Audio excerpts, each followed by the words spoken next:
Yes, this is 2.5 linear models.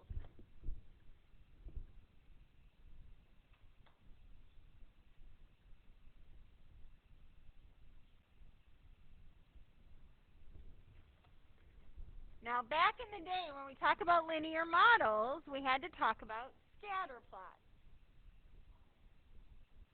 And I know you all remember what a scatter plot looks like, right? In a scatter plot, the independent variable, usually time, is on the bottom. And the dependent is always on the side, right? And then you plotted the data. Correct? You guys remember doing that?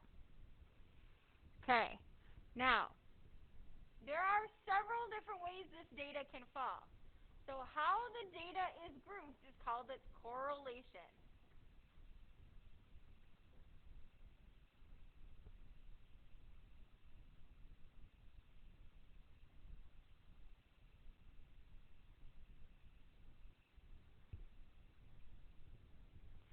If all that data falls in a very close to a straight line going up, so as the independent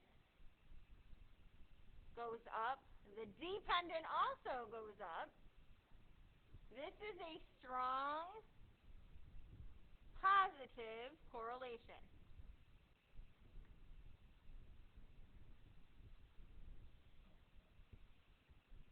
If that data is going up in that direction, but it's a little more spread out going up in that direction, we just say it's a positive correlation.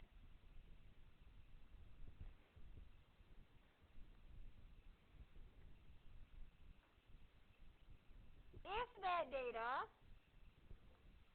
goes from the top down in a pretty close to a straight line, so as the independent goes up, the dependent goes down, this is a strong negative,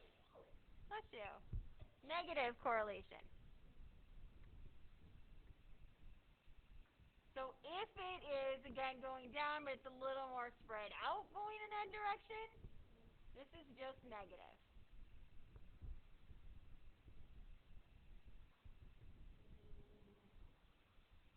And then one more.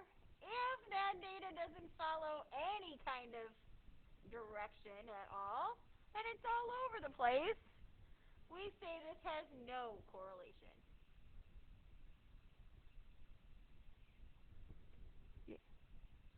Really quick.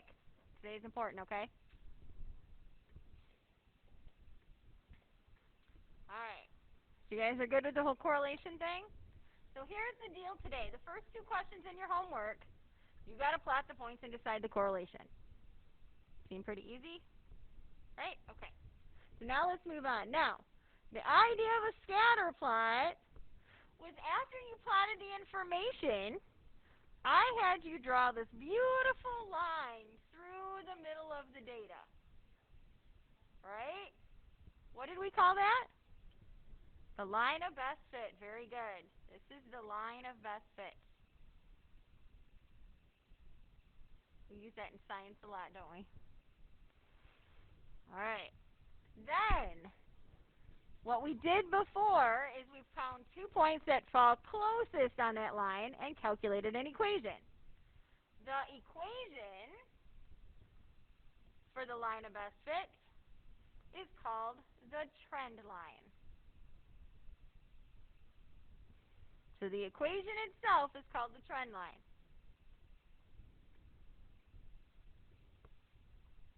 I'll put that again here. Equation of line of best fit is called the trend line. We're going to be finding a lot of trend lines today. We use the trend line to predict additional information.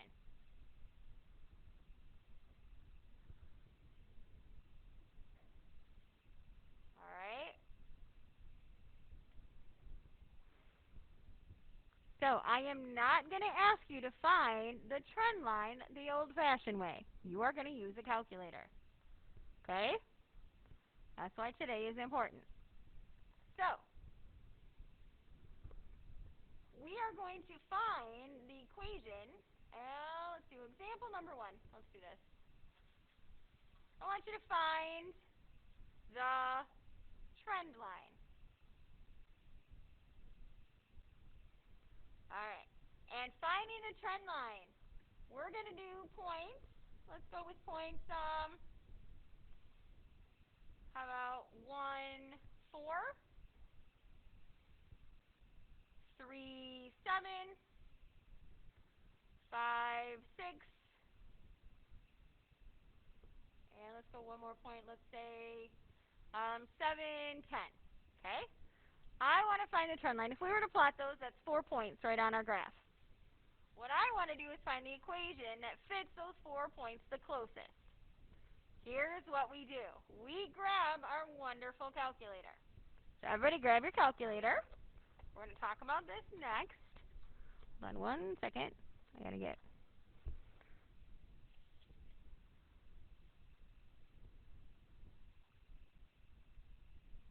Alright. So in your calculator kind of looks like this. Oops, let me clear that. Sorry, my bad. Right? Calculator looks like this. Okay, so the first thing I'm going to ask you to do is to go into Stat. Stat is right here in the middle of your calculator. Click on Stat. You can see as I hit the button appears over there for you to look at. Okay? And then because we want to make these lists, we're going to go into Edit. So hit Enter. Now, if you have a list in there, we got to get it out of there. All right? So here's what you have to do. You have to push up so that it highlights the column. Hit Clear and Enter. Clears your column. Okay? So do it for both of them for me. So again, you go up, highlight it, hit Clear, and Enter. All right?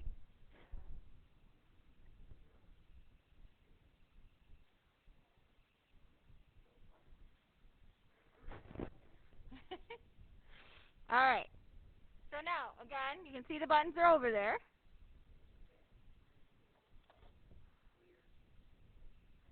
You got to highlight your L1, okay, Carson? Yeah. Okay. So now, in our first list, we're going to put in 1, 3, 5, and 7, all of the X values.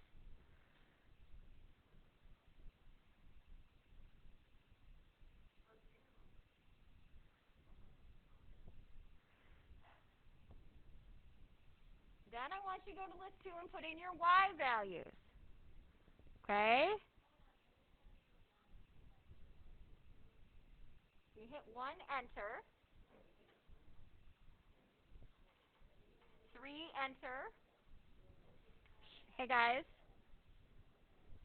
Then I want you to put in column 2, which is the Y values. So we had 4, enter, 7, enter, 6, enter, and 10, enter. So you have your 2 columns of data there, right? Everybody's on the same page? That's your Y values. All right, now you're going to go back into Stat. Okay, so you're going to go to that Stat button, click Stat. This time we're going to calculate a trend line. So we got to go to Calculation. So push over 1. See how they're all there?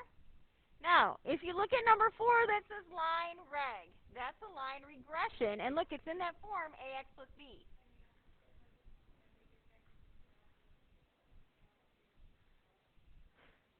Push over to calculate. Okay? And then we hit enter. You'll see this come up. I want to make sure everybody is on this screen. Do I have any problems? If you're in this screen, now what we want to do is we want to calculate this equation. So you can either push down to calculate, or I just usually hit enter 4 times to get down to calculate. Either way is okay. All right? So I'm going to enter, enter, enter, enter on calculate, and I get this equation. That says y equals ax plus b, where a is 0.85 and b is 3.35. That is our equation for our line. That's our trend line. Okay?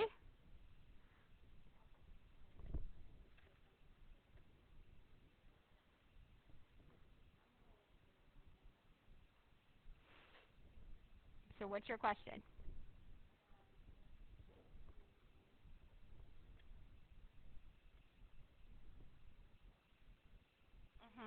Well, we're going to do it another time. Okay? And then it'll get easier and easier the more we do it. Once we learn how to do this, we have to use this all year. All year. Because we can actually calculate lines, we can calculate quadratics, cubics, quartics, we can do anything in here. So once you learn how to put it in, the rest is going to be easy. Okay? Alright, so let me get back to my screen here. So what we said was, there we go. Once we put these in, we got a trend line equation of y equals 0.85x plus 3.35. So for a couple of the questions today, that's all they're asking for. Okay? It's just asking you to write the trend line. Now, questions 12, 13, and 14, they want you to use the trend line to do predictions. When we predict, we have to plug values back into the equation we made. Okay? So here's the next thing I want to point out is when placing a year into list 1, the starting year is always 0. Again, this is super important. Alright, so for example, if you had a table, and in that table, the first year you're given is 1910, and then you're given 1920, how about 1945, and 1950. How you would actually put that into list 1 is this first year would be 0. The second year is how many years after that. So this is 10 years after our starting year, right? Then the next one, how many years after our starting one is 1945? 35 years. And then how many years after our starting one is 1950? 40. That's how you would put the year in. Okay? Everybody okay with that? Yes, exactly. Alright, so here's what I'd like to do. I want to do another one. Okay, I think we need to practice. So, here is our next one. Example number 2.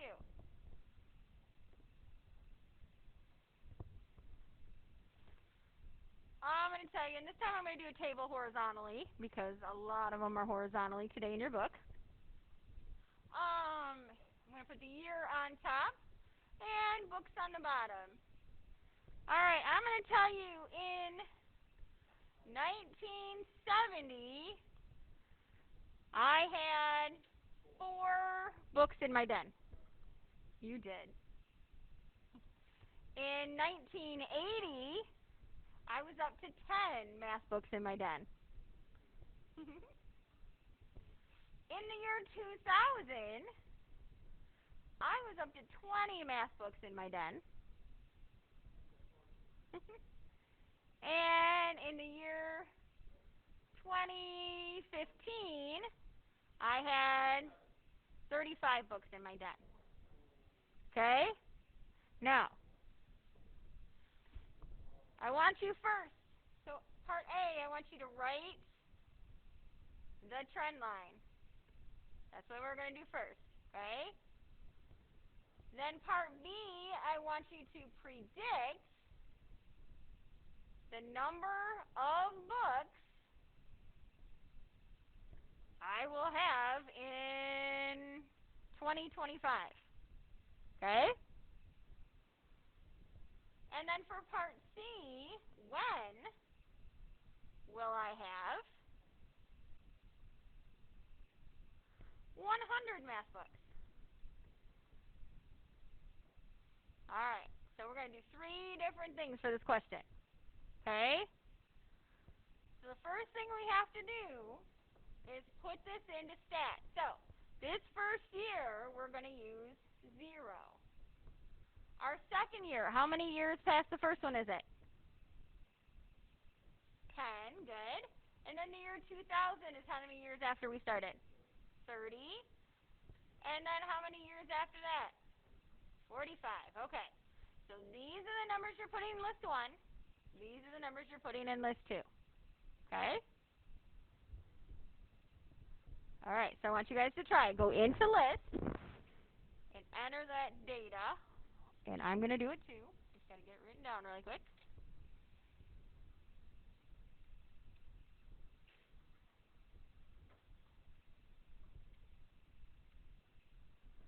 Alright.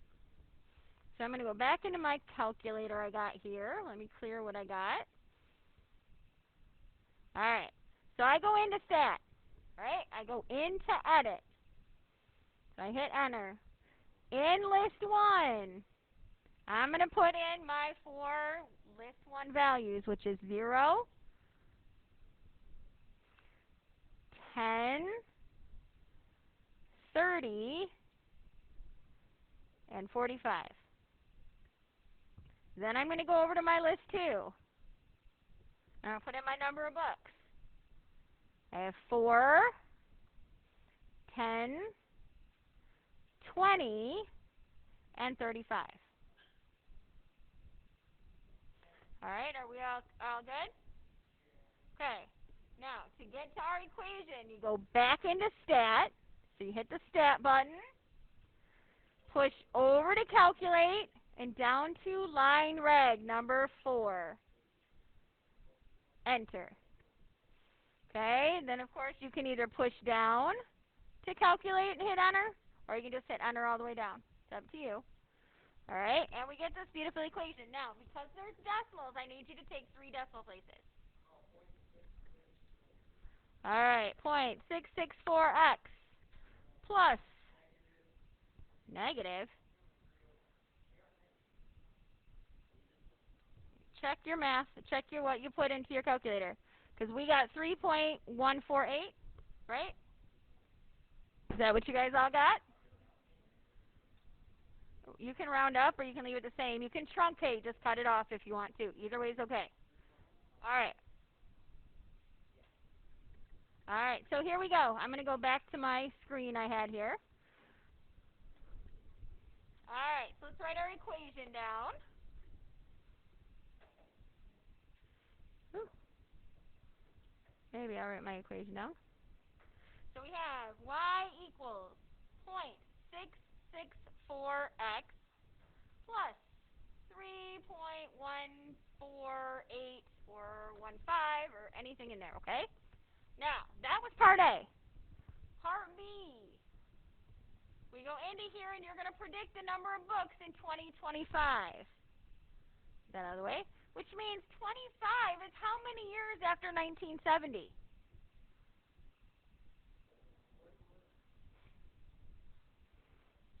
Yeah. Wait. Yeah, 55. Yeah. So we're going to plug in 55 for what? What's our years, X or Y? X. X is our years. So we have Y equals 0.664 times 55. Right here it's asking you to predict the number of books in 2025. Okay? Huh? Okay, so back up here in our table, right? In our table, hey guys, please. In our table, we started at 1970 is 0. So 2025 is how many years later? Okay. Alright. So here, 0.664 times 55 plus 3.148. How many books? You're going to plug that in for me? Carson's got it. Just a minute.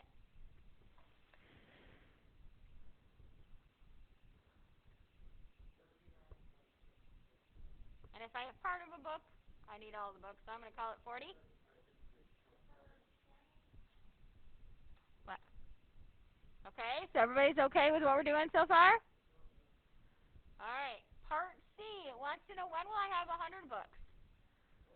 So I'm going to plug 100 in for y because y is my books, right? So I have 100 equals 0.664x plus 3.148. How do I solve for x? Okay, so I have negative 0.664x. Okay, we can do that. Well, be careful. This is negative, and 3.148 is positive.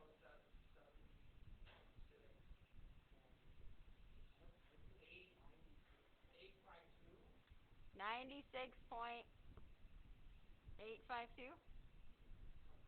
All right. And then we're going to divide, right? Oh, sorry, that should have been a negative. There we go. Divide by negative 0.664.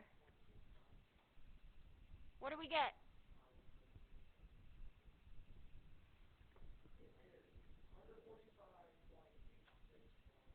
Okay, 140, we'll call it 146. All right? Now, we want to know what year that is. Remember our starting year was 1970, right? So how many years after 1970, what year is it going to make it? So I have 1970. Good. So in 2116, I'm going to have that many books. Yeah.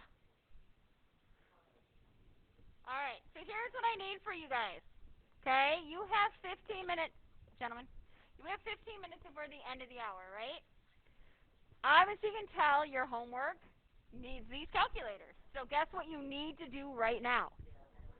Got to be working on the homework. Okay? Now, there's apps on your phone that you can get a graphing calculator that does the exact same thing.